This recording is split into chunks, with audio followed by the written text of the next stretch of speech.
अस्सलाम वालेकुम। आज फाइनली अजहर महमूद ने पाकिस्तान क्रिकेट टीम की पुअर परफॉर्मेंसेस का मुसलसल हारने की जो रीजन बयान कर दी है।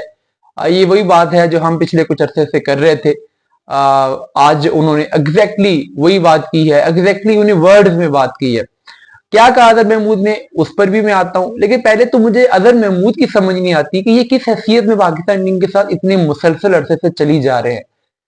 कई कोचेस आए, कई कोचेस चले गए, कई सिलेक्शन कमेटी के मेंबर आए, कई चले गए, कई कप्तान आए चले गए, बट अजहर महमूद वही के वही हैं। क्या इनके पास ऐसी गीदड़ सिंगी है कि बाकी सब बदल जाते हैं, ये वहीं पे रहते हैं? मैनेजर्स बदल गया, कोचेस बदल गया, कप्तान बदल गया, सिलेक्शन कमेटी बदल गई, इवन बीसीबी चेयरमैन बदल गया, बट अजहर महमूद 2-2.5 साल से पाकिस्तान टीम के साथ किसी न किसी हैसियत में है।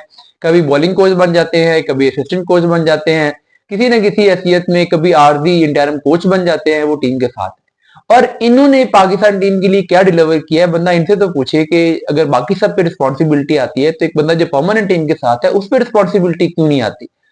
तो दूसरी बात है कि अगर ये बॉलिंग कोच है आकिब जावेद के होते हुए, अगर हेड कोच भी बॉलर हैं, असिस्टेंट कोच भी बॉलर हैं, तो फिर इनकी जरूरत क्या है? जब आकिब जावेद वहां पे एक बॉलर के तौर पे हैं, तो अजहर महमूद की क्या यूटिलिटी है? और अगर अजहर महमूद को पहले से रखा हुआ था तो फिर आकिब जावेद को लेके आने की क्या जरूरत थी? तो ये बड़ी अजीब सी कॉम्प्लिकेशन है। ऐसे लगता है कि जैसे बस ओहदे बांटे हुए हैं, लोगों की तनख्वाह लगाई हुई है कि बस बैठे रहें और पैसे कमाते रहें। एनी हो, अब वो कहते क्या है? वो ये कहते हैं कि एक तो उनकी वो जो स्टेटमेंट पहले जो उन्होंने दी थी कि हमारे पास स्पिनर ही नहीं है, हम स्पिन विकेट क्यों बनाए, और फिर साजिद और नुमान ने आके वहां परफॉर्म किया, तो ये उनकी डोमेस्टिक क्रिकेट पर पाकिस्तान की जो नजर है उसका आप अंदाजा कर सकते हैं कि कितना वो प्लेयर्स को जानते हैं।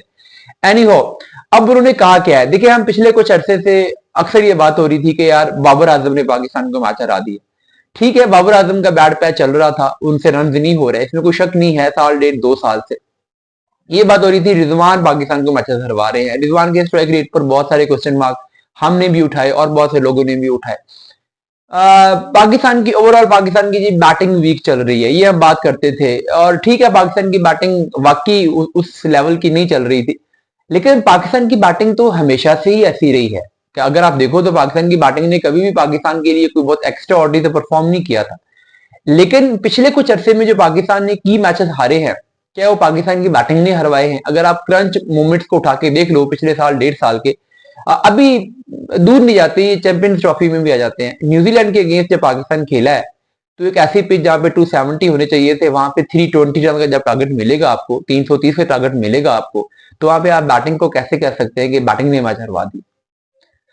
बैटिंग पिच पे 350 का टारगेट था तो बैट्समैनों ने चेस कर लिया था, बट 270 वाली पिच पे जब आप 320 330 का टारगेट खा लेंगे तो बैट्समैन चेज नहीं कर पाएंगे। उसके बाद इंडिया वाले मैच में बल्लेबाजों ने ठीक है 10-20 रन कम बनाए, 360 हो 260 होते ज्यादा बेहतर था। 240 10-15 रन कम थे, 20 रन कम थे, बट जैसे वन वे बॉलर्स ने वहां पे मैच थ्रो किया आपने देखा। फिर अभी न्यूजीलैंड वाली सीरीज में देख लें, आपकी टीम ये जो आखिरी चौथा टी20 मैच हुआ है, वो हर कोई ये कह रहा था कि यहाँ पे 170 पार स्कोर है, और वहां पे इस ग्राउंड पे भी 170 पार स्कोर था, बट 220 आप खा के आएंगे और फिर आप एक्सपेक्ट करें कि बैट्समैन आके 220 वहां पे 170 की पिच पे मार लेंगे, पॉसिबल नहीं था। तो ये बॉलर्स हैं जो पिछले 1.5 साल से 2 साल से पाकिस्तान को लेट डाउन कर रहे हैं। साउथ अफ्रीका के अगेंस्ट जो लास्ट वनडे वर्ल्ड कप वाला मैच था, आपको याद होगा, वो वहां पे किसने लेट डाउन किया था? वहां पे पाकिस्तान के बॉलर ने लेट डाउन किया था। रन तो पाकिस्तान ने ठीक कर लिए थे, बॉलर से आखिर पे आके मैच बनाकर भी डिफेंड नहीं हो सका था। फिर न्यूजीलैंड के अगेंस्ट मैच में 400 रन किसने खाए थे? बॉलर्स ने खाए थे, बल्लेबाजों ने तो आके चेस कर लिए थे। तो बैटिंग पे हम थोड़ा ज्यादा क्रिटिसाइज करते हैं, बॉलर्स को हम लेट डाउन कर देते हैं, लेट गो कर देते हैं। अदर महमूद ने एग्जैक्टली यही बात की। अदर महमूद ने कहा कि पाकिस्तान के बॉलर्स पाकिस्तान को डिसपॉइंट कर रहे हैं, पाकिस्तान के बॉलर्स पाकिस्तान को मैचेस हरा रहे हैं, पाकिस्तान की बैटिंग भी परेशानी का एक सबब है, लेकिन पाकिस्तान की बॉलिंग परेशानी का ज्यादा सबब है। जितने प्रॉब्लम पाकिस्तान की बैटिंग कॉज कर रही है, उससे ज्यादा प्रॉब्लम पाकिस्तान की बॉलिंग कॉज कर रही है। और अब ये है जिस बात को एड्रेस किया गया है कि जो हम स्टार स्टडेड बॉलर इनको समझते हैं, वो क्यों परफॉर्म नहीं कर रहे। अब आके अजहर महमूद ने वही बात की है। अब होपफुली, क्योंकि वो मैनेजमेंट में है, तो मैनेजमेंट इसका कोई इलाज भी निकालेगी, कोई इसका सोल्यूशन भी करेगी।